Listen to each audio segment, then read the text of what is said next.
أعوذ بالله من الشيطان الرجيم. بسم الله الرحمن الرحيم. ولقد خلقنا الإنسان من سلالة من طين ثم جعلناه نطفة في قرار مكين ثم خلقنا النطفة علقة فخلقنا العلقة مضغة فخلقنا المضغة عظاما فكسونا العظام لحما ثم أنشأناه خلقا آخر فتبارك الله أحسن الخالقين. ثم إنكم بعد ذلك لميتون ثم إنكم يوم القيامة تبعثون. ولقد خلقنا فوقكم 7 طرائق وما كنا عن الخلق غافلين. وأنزلنا من السماء ماء بقدر فأسكناه في الأرض وإنا على ذهاب به لقادرون. فأنشأنا لكم به جنات من نخيل وأعناب لكم فيها فواكه كثيرة ومنها تأكلون. وشجرة تخرج من طور سيناء تنبت بالدهن وصبغ للآكلين. وإن لكم في الأنعام لعبرة نسقيكم مما في بطونها ولكم فيها منافع كثيرة ومنها تأكلون وعليها وعلى الفلك تحملون. صدق اللہ العظیم وصدق رسولہ النبی الکریم. سورۃ المؤمنون کی پہلی رکوع کی 11 سے لے کر 22 تک، یعنی 11 آیت نمبر 11 سے لے کر 22 تک آپ کے سامنے تلاوت کی ہے. اس سے پہلے جو 11 آیات گزری ان میں اللہ رب العزت نے مومن کی صفات بیان کی تھی کہ ایک مومن کیسا ہوتا ہے، اور پھر اللہ رب العزت نے اس کے لیے انعام کا اعلان بھی کیا تھا کہ جو انسان مومن ہوتا ہے اس کے لیے وہ جنت الفردوس کا وارث ہوتا ہے. اللہ رب العزت نے اس کو جنت الفردوس کا وارث بنا دیا ہے. آج کی آیات میں اللہ رب العزت انسان کی تخلیق کے بارے میں ارشاد فرما رہے ہیں کہ اللہ رب العزت نے کیسے انسان کو تخلیق فرمایا اور کس طرح کون سے منازل سے کون سے منزلوں سے یہ انسان گزر کے پھر انسان بنا. اس کے بعد اللہ رب العزت اپنی قدرت کی کچھ نشانیاں بیان فرما رہے ہیں. تو فرمایا وَلَقَدْ خَلَقْنَا الْإِنسَانَ مِنْ سُلَالَةٍ مِّن طِينٍ، اور ہم نے انسان کو مٹی کے سط سے پیدا کیا ہے. اس کا مطلب یہ ہے انسان کا مٹی سے پیدا ہونا یا تو اس اعتبار سے ہے کہ تمام انسانوں کے باپ حضرت آدم علیہ السلام مٹی سے پیدا کیے گئے تھے، پھر تمام انسان ان کی پشت سے پیدا ہوئے، اس لیے بالواسطہ تمام انسانوں کی اصل مٹی ہے. یا پھر اس کا مقصد یہ بھی ہو سکتا ہے کہ انسان کی تخلیق منی کے قطرے سے ہوتی ہے اور وہ غذا سے پیدا ہوتی ہے جس کے اگنے اور بننے میں مٹی کا دخل واضح ہے. مفسرین نے یہ 2 توجیحات لکھی ہے اس آیات کی. آگے فرمایا ثم جعلناہ نطفة فی قرار مکین، پھر ہم نے اسے ٹپکی ہوئی بوند کی شکل میں ایک محفوظ جگہ پر رکھا. اب وہ محفوظ جگہ کون سی ہے؟ محفوظ جگہ سے مراد رحم مادر ہے، یعنی جو ماں کا رحم ہوتا ہے، جو بچہ دانی ہوتی ہے، جہاں بچہ پلتا ہے 9 مہینے تک، وہ مراد ہے قرار مکین سے. کیونکہ وہ جو ٹپکی ہوئی بوند ہے، وہ جو منی کا قطرہ ہے، وہ محفوظ جگہ، اس کے لیے محفوظ جگہ کون سی ہے؟ وہی مادر رحم ہے، جو ماں کا بچہ دانی کی جگہ ہے، وہاں پر محفوظ رہتی ہے. آگے فرمایا ثم خلقنا النطفة علقة،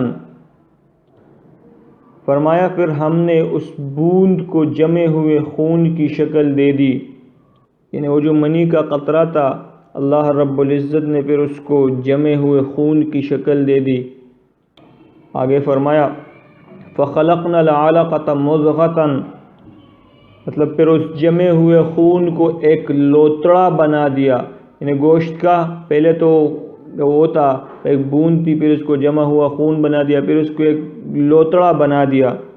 آگے فرمایا فَخَلَقْنَا الْمُضْغَةَ عِظَامًا، پھر اس لوتڑے کو ہڈیوں میں تبدیل کر دیا. یعنی بونتی وہ قطرہ تھا، پھر اس کو جمع ہوا خون بنایا، پھر اس کو لوتڑا بنایا، اور پھر اس لوتڑے کو ہڈیوں میں تبدیل کر دیا گیا۔ آگے فرمایا فَكَسَوْنَ الْعِظَامَ لَحْمًا، پھر ہڈیوں کو گوشت کا لباس پہنایا۔ اللہ رب العزت نے اس لوتڑے کو ہڈیوں میں تبدیل کیا، پھر ان ہڈیوں پر گوشت کو چڑھایا، یعنی گوشت کو ان کے لیے لباس بنایا ان ہڈیوں کو کے لیے۔ آگے فرمایا ثُمَّ أَنشَأْنَاهُ خَلْقًا آخر، فرمایا کہ پھر اسے ایسی اٹھان دی کہ وہ ایک دوسری ہی مخلوق بن کر کھڑا ہو گیا، یعنی انسان بن گیا۔ آگے فرمایا فَتَبَارَكَ اللَّهُ أَحْسَنُ الْخَالِقِينَ، غرض بڑی شان ہے اللہ کی جو سارے کاریگروں سے بڑھ کر کاریگر ہے۔ تو اس آیت میں اللہ رب العزت نے انسان کی وجود کے لیے کون کون سی منازل اس انسان نے طے کی ہے اس کے بارے میں اللہ رب العزت نے ارشاد فرمایا۔ پھر یہ جب انسان اس کی ماں جن لیتی ہے اور یہ پھر اس کا جو جسم ہے بڑھتا جائے، جب بچپنا آ جاتا ہے، پھر اس کے بعد جوانی آ جاتی ہے، بڑھاپا آ جاتا ہے، تو اللہ رب العزت اس کو موت دیتے ہیں۔ تو اللہ رب العزت اگلی آیات میں وہی فرما رہے ہیں کہ ثم انکم بعد ذلک لمیتون، پھر اس سب کے بعد تمہیں یقیناً موت آنے والی ہے۔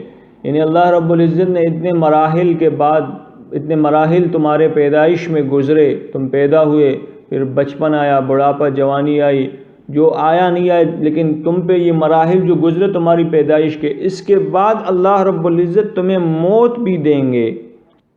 آگے فرمایا ثم انکم یوم القیامت تبعثون، پھر قیامت کے دن تمہیں یقیناً دوبارہ زندہ کیا جائے گا۔ یعنی تمہیں موت آ گئی، موت کے بعد جب قیامت کا دن آئے گا تو اللہ رب العزت کے حکم سے تم دوبارہ کھڑے ہو جاؤ گے، تم دوبارہ زندہ ہو جاؤ گے۔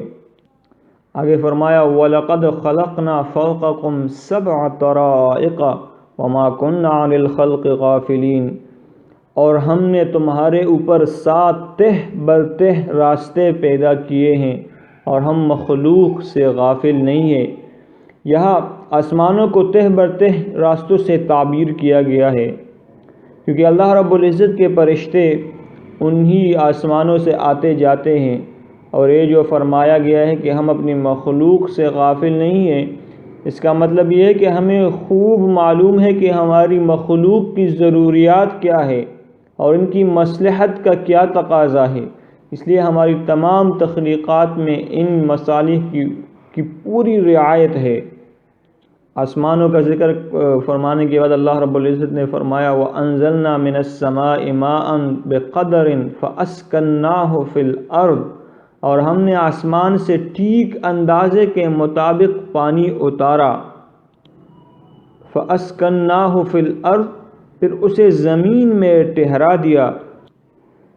یعنی اگر آسمان سے پانی برسا کر تمہیں ذمہ داری دی جاتی کہ تم خود اس کا ذخیرہ کرو، تو یہ تمہارے بس میں نہیں تھا۔ ہم نے یہ پانی پہاڑوں پر برسا کر اسے برف کی شکل میں جما دیا، جو رفتہ رفتہ پگھل کر دریاؤں کی شکل اختیار کرتا ہے، اور اس کی جڑیں زمین بھر میں پھیلی ہوئی ہے، ان سے کنویں بنتے ہیں، اور اس طرح زمین کی تہ میں وہ پانی محفوظ رہتا ہے۔ آگے فرمایا وَإِنَّ عَلَى ذَهَابٍ بِهِ لَقَادِرُونَ، اور یقین رکھو ہم اسے غائب کر دینے پر بھی قادر ہیں۔ یعنی اللہ رب العزت جیسے پانی کو ذخیرہ کرنے پر قادر ہے، اسی طرح اس پانی کو غائب کرنے پر بھی قادر ہے۔ جیسے آج کی مثال لے لیں، اللہ رب العزت نے اکثر جگہوں میں پانی کو غائب کر دیا ہے ہماری گناہوں کے سبب سے، ہماری بدعمالیوں کے سبب سے، اسی لیے ہر جگہ پانی کی کمی بھی ہے۔ آگے فرمایا فَأَنشَأْنَا لَكُمْ بِهِ جَنَّاتٍ مِّن نَخِيلٍ وَأَعْنَابٍ،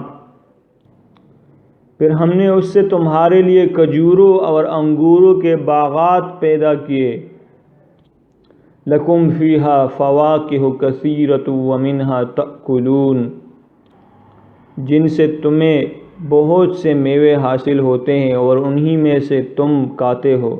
یعنی اللہ رب العزت نے کھجوروں اور انگوروں کے باغات پیدا کیے، اس سے تم میوے حاصل کرتے ہو اور انہی میں سے تم کھاتے ہو، اپنے پیٹ بھرتے ہو۔ اگلی آیت میں فرمایا وَشَجَرَةً تَخْرُجُ مِن طُورِ سِينَاءَ تَنبُتُ بِالدُّهْنِ وَصِبْغٍ لِلْآكِلِينَ، اور وہ درخت بھی پیدا کیا جو طور سینا سے نکلتا ہے۔ طور سینا سے کون سا مراد ہے، کون سی درخت مراد ہے؟ یہاں اس سے مراد زیتون کا درخت ہے جو طور سینا کے علاقے میں کثرت سے پایا جاتا تھا۔ اس سے جو تیل نکلتا ہے اس سے روغن کا کام بھی لیا جاتا ہے، اور عرب میں اسے روٹی کے ساتھ سالن کے طور پر بھی استعمال کیا جاتا تھا۔